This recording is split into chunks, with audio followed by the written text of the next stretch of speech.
क्या आप बच्चा गोद ले सकते हैं? और बच्चा गोद लेने के बारे में इस्लाम क्या कहता है? और हमारी गवर्नमेंट और कानून, उसके रूल क्या हैं? और बच्चा लेने के बाद बच्चे को मीरास मिलेगी, ये तमाम अहकाम कहाँ बयान किए गए हैं? क्या इस्लाम में ये तमाम चीज़ें पाई जाती हैं? इन तमाम सवालों के जवाब आपकी खिदमत में पेश किए जाएंगे। लेकिन अगर आपने हमारे चैनल को सब्सक्राइब नहीं किया है तो अभी सब्सक्राइब कर लें, ताकि आप तक हर मसले का जवाब और वीडियो आपकी खिदमत में पहुंचती रहे और दूसरे दोस्तों तक और अपने रिश्तेदारों तक इस वीडियो को ज़रूर शेयर कीजिएगा। चलते हैं सवालों के जवाब की तरफ। बिस्मिल्लाहिर्रहमानिर्रहीम। आपकी खिदमत में बच्चा अडॉप्ट करना, गोद लेने के बारे में चंद मसले बयान करने हैं। और इस्लाम बच्चा गोद लेने के बारे में क्या कहता है, हमारी गवर्नमेंट ने क्या बयान किया है। जो मुस्तहक बच्चा है आप उसको गोद ले सकते हैं और उसकी किफालत कर सकते हैं, ये एक सवाब है। लेकिन बच्चा जो गोद लेंगे वो किस बच्चे को गोद लिया जाएगा? जो कि बीवी और शौहर ऐसा होना चाहिए जो दोनों के लिए महरम हो, नामहरम नहीं होना चाहिए। क्योंकि अगर बीवी अपने खानदान से बच्चे को गोद लेती है तो वो लड़का गोद लेगी या लड़की, और इसी तरीके से शौहर अगर अपने खानदान से बच्चे को गोद लेता है तो वो लड़का होगा या लड़की। इसको किस तरह हम हल करें? इस्लाम की नज़र में अहकाम इसके क्या हैं? इसका बहुत आसान तरीका ये है, अगर बीवी अपने खानदान से किसी बच्चे को गोद ले रही है तो वो अपने खानदान से लड़के को गोद लेगी, चाहे उसका भतीजा ही क्यों ना हो। लेकिन अगर शौहर अपने खानदान से किसी बच्चे को गोद ले रहा है तो वो लड़की को गोद लेगा, चाहे उसकी भतीजी ही क्यों ना हो। इस तरीके से दोनों की महरमियत बाकी रहेगी और दोनों के मसले हल हो जाएंगे। यहां तक ये मसला वाज़ेह और आश्कार हो गया कि अगर बीवी और शौहर बच्चा ले रहे हैं, बीवी अपने खानदान से लड़के को गोद लेगी और शौहर अपने खानदान से लड़की को गोद लेगा। यहां तक वाज़ेह हो गया। लेकिन बच्चे को गोद ले लिया है, क्या उसको मीरास मिलेगी? मीरास का हकदार होगा या नहीं? यहां पर इस्लाम क्या कहता है? यहां पर इस्लाम ये कहता है, जिस बच्चे को आपने गोद लिया है, चाहे वो बीवी के खानदान से हो चाहे शौहर के खानदान से हो, उसको मीरास नहीं मिलेगी, वो मीरास का हकदार नहीं है। और इस चीज पर आज हमारे माशरे में, हमारे कबीले में, हमारे खानदान में बच्चा गोद लेने के बाद बहुत ज्यादा इख्तलाफ भी हो जाते हैं। इस मसले को अभी बाद में बयान करेंगे। पहला मसला ये हो गया कि बच्चे को गोद ले सकते हैं, लेकिन ऐसा हो जो दोनों के लिए महरम हो। दूसरा मसला, बच्चे को मीरास नहीं मिलेगी, चाहे बीवी की तरफ से हो या शौहर की तरफ से हो। तीसरा मसला, बच्चे के नाम के आगे आप अपनी वल्दियत लगा सकते हैं या नहीं। यहां पर भी इस्लाम कहता है आपको हक नहीं है किसी के बच्चे को अपना बच्चा आप कहें, या किसी के बच्चे के नाम के आगे आप अपना नाम लिखें। इस तरीके से रसूमात जाहिलियत अरब भी मौजूद है कि अरबों में ये दस्तूर था, दूसरे के बच्चों को ले लिया करते थे और उसको अपना बच्चा कहलाते थे।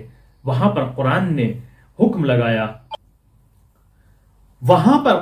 हुक्म लगाया कि आप किसी दूसरे के बच्चे को अपना बच्चा नहीं कह सकते हैं, और ये सूरह अहज़ाब में मुफस्सल बयान किया गया है।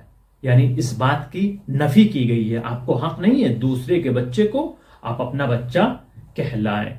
तो फिर ये मसला किस तरह हल होगा? आज हम अपने बच्चे को जब गोद लेते हैं, उसका स्कूल में भी एडमिशन कराते हैं और दूसरे मसाइल भी पेश आते हैं, तो हम अब उस बच्चे के नाम के आगे किसका नाम लिखा जाए? उस बच्चे के नाम के आगे किसका नाम लिखेंगे? यहां पर इस्लाम ये कहता है कि अगर मुश्किलात में मुब्तला हो गए हैं, जरूरत है, तो वहां पर बच्चे के नाम के आगे आप अपना नाम लिख सकते हैं, लेकिन उसमें शर्त बयान की गई है। उसकी शर्त क्या है? आप वहां पर गवाह बनाएंगे और एग्रीमेंट करेंगे, तब आप उस बच्चे के नाम के आगे अपना नाम लिखवा सकते हैं। यहां पर अब हमारा कानून क्या कहता है, लॉ सिस्टम हमारा क्या कहता है, हमारा कोर्ट क्या कहता है, हमारी हुकूमत क्या कहती है, यहां पर उसका बयान यह है, किसी भी बच्चे को आप अगर ले रहे हैं, उसके वालिदैन से आप एग्रीमेंट करेंगे और उसके गवाह भी बनाएंगे, ताकि बाद में कोई मुश्किल पेश ना आए। जब आप नाम लिखवा रहे हैं तो वहां पर आपके लिए लाजिम है कि गवाह बनाएंगे, तो इस तरह कोई मुश्किल पेश नहीं आएगी। और ये वल्दियत का लिखना भी, बच्चे के नाम के आगे अपना नाम लिखने का मसला भी यहां तक हल हो जाएगा। यहां तक ये मसाइल हल हो गए। लेकिन मैं आपकी खिदमत में अर्ज कर दूं, अगर किसी बीवी शौहर के यहां पर औलाद नहीं हो रही है, तो सबसे पहला कदम, अगर वो सलाहियत रखते हैं, इतनी माल और दौलत है, तो वो दूसरी शादी के भी उनके पास इम्कान है और दूसरा रास्ता ये उनके लिए फराहम है। क्योंकि दूसरी शादी से जो आज गरीब और बेवाएं बैठी हुई हैं, उनसे आप शादी कर सकते हैं, ताकि आपकी नस्ल का सिलसिला कायम रहे। वहां पर सारी मुश्किलात ऑटोमेटिक सब खत्म हो जाएगी। ना वहां पर मीरास का मसला पेश आएगा, ना वहां पर आपके नाम लिखने का मसला पेश आएगा, ना वहां पर नामहरमियत का मसला पेश आएगा। ये तमाम चीजें खत्म हो जाएगी। बेहतरीन राय हल इसका ये है, आप दूसरी शादी करें जब आप बिल्कुल मायूस हो जाएं, ट्रीटमेंट करा चुके हैं, इलाज करा चुके हैं, बिल्कुल नाउम्मीद हो गए कि अब औलाद नहीं होगी, तो एक बेहतरीन ऑप्शन ये है कि आप दूसरी शादी भी कर सकते हैं। हम देखते हैं बाज अफराद ऐसे हैं जिनके पास माल दौलत प्रॉपर्टी भी होती है, लेकिन वो दूसरी शादी भी नहीं करते हैं और पूरी जिंदगी ऐसे ही गुजार देते हैं। लेकिन बच्चा गोद लेने के बावजूद भी वो आपकी औलाद नहीं कहलाएगी।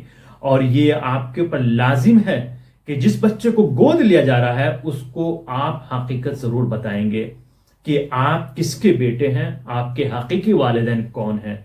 इस हकीकत से भी आपको आशना कराना लाजिम है। आप उसके ऊपर बाउंड या प्रेशर बनाकर नहीं रखेंगे और ना उससे छिपाएंगे कि आप फला के औलाद है और हमने आपको गोद लिया है। इस तरह नहीं होना चाहिए, बल्कि तमाम चीजें आश्कार होनी चाहिए। यह हमारा इस्लाम बयान करता है।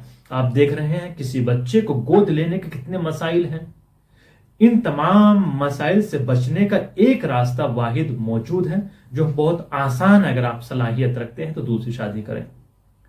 इस तरह जो गरीब बेवाएं और दूसरी खवातीन, दूसरे लड़के बैठे हुए हैं, उनसे शादी करेंगे, आप भी साहिब औलाद हो जाएंगे और उनका भी घर बस जाएगा। ये बेहतरीन ऑप्शन है। एक मुहिम पॉइंट आपकी खिदमत में अर्ज कर दिया जाए कि इस बात पर तवज्जो नहीं देते हैं। आपने किसी बच्चे को गोद ले लिया और शादी का वक्त आ गया, उन बच्चे या लड़की हो, ऐसे मसले पेश आते हैं। अब जब वहां पर शादी का वक्त पेश आ गया, निकाह का वक्त आ गया, अब मसला आता है निकाह में इजाजत कौन देगा, वली कौन है। असल वली वही है जिसका ये फर्जंद है, जिसका ये बेटा है या बेटी है। जिसने गोद लिया है वो उसका फर्जंद नहीं है। असल हकदार इजाजत का वही होगा जिसके यहां विलादत हुई है, जो इसका असल बाप है। पूरी जिंदगी उसको परवान चढ़ाया, 20 साल 25 साल, लेकिन आपके लिए क्या है, कोई चीज आपके लिए नहीं बयान की गई, आप उसके हकदार ही नहीं हैं। तो सबसे बेहतरीन ऑप्शन शादी का है। और फिर यहां पर एक आखिरी मसला आपकी खिदमत में अर्ज कर दिया जाए। आपने जिस बच्चे को गोद लिया है, मान लिया शादी भी आपने कर दी, इजाजत भी आपने दे दी, और दूसरे जो वालिदैन थे उन्होंने आपको रिजायत दे दी कि आप ही इनके साहिब हैं, वली हैं, कोई मुश्किल नहीं है, आप साहिब इजाजत हैं। मीरास का मसला आता है, बच्चे की शादी हो गई और जिसने गोद लिया है उनका इंतकाल हो गया। अब जो मीरास है इस पे इख्तलाफ हो जाता है। चूंकि लड़के के खानदान वाले चाहते हैं कि इन बच्चों को हम ये दौलत नहीं देंगे, चूंकि बच्चे हमारे थे ही नहीं, हमारे नहीं हैं, तो हम इनको क्यों दो, तो इनको हम क्यों दें, हमारे भतीजे भांजे मौजूद हैं, हम उनको देंगे, हमारे अजीज और करीब मौजूद हैं, हम उनको मीरास देंगे, इनको क्यों दें। تو یہاں پر ایک جنگ تیار ہو جاتی ہے. اب ایسا نہیں ہے مسئلے پیش نہیں آتے، یہ مسئلے پیش آتے ہیں. میرے پاس ایسا مسئلہ پیش آیا، شادی کے وقت اختلاف ہو گیا. جس کی بیٹی تھی اس نے کہہ دی اجازت صرف میں دوں گا، میں اصل باپ ہوں اس کا، اس نے اس کو صرف پالا ہے، اس نے گود لیا تھا. تو یہ تمام چیزیں، ان تمام مسائل کو مد نظر رکھتے ہوئے بچے کو گود لیں. اس ویڈیو کو شیئر کریں اور اس پیغام کو اپنے دوستان تک ضرور پہنچائیے گا. ہمارے چینل کو سبسکرائب کرنا نہ بھولیں اور اسلامک ویڈیو کو دیکھیں. یہ آپ کی ذمہ داری بنتی ہے اور ہماری ذمہ داری جو تھی وہ ہم نے ادا کر دی.